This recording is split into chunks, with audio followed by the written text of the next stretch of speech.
Just got your brand new CoreXY Multicolor 3D printer? Here's how to unbox it the right way, step by step. No matter if it's from Creality, Bambu Lab, Elegoo, Anycubic, or Artillery. Let's do this with my new K2 Plus. Start by checking the box for important labels. These printers are heavy and delicate. If you see Team Lift, grab someone to help avoid injuries or accidents. Some manufacturers print step-by-step guides directly on the box. Take a moment to read these before grabbing a knife. It can save you from damaging components. To open the box, remove any plastic clamps or straps securing the outer shell. Carefully lift the top and peel away the protective plastic film. Watch for hidden components embedded in foam layers.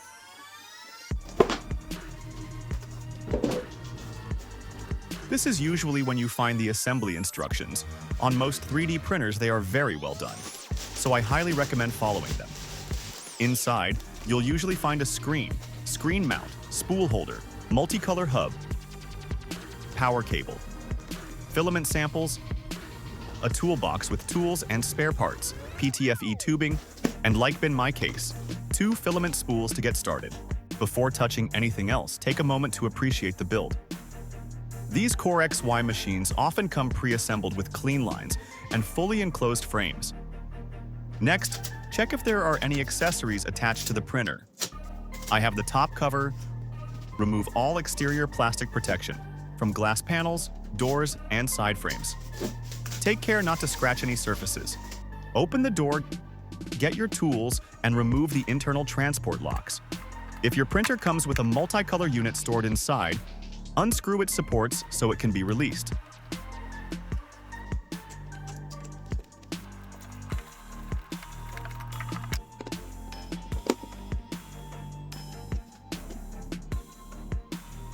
This is the CFS, the Creality filament system that I will install later.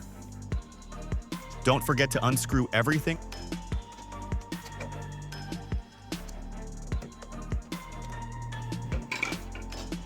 And remove the remaining inside foam, and maybe you will get another surprise finding more filament like me.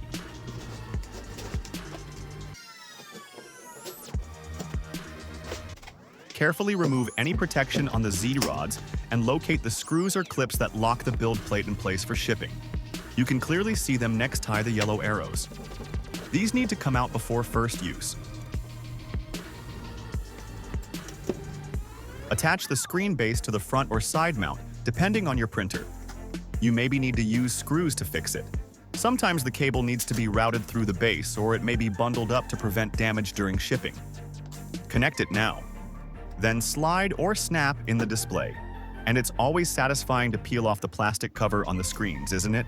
If you're using the multicolor system, you may skip installing the regular spool holder. Instead, set the filament hub in place, secure the top glass panel, and mount the multicolor unit on top. This is the hub. This is where the different multicolor units will be connected. This has 4 inputs and an output that allows you to use 4 units and a total of 16 colors at the same time. Install it on the back of the printer using the screws provided. Put the top cover and place the CFS unit there for an easy installation. Now, connect the cables and tubes. Make sure to check the bags to see which one goes where. From the hub to the multicolor unit. Then from the unit to the printer. There's only one correct position possible. Run the PTFE tubing from the hub to the printer.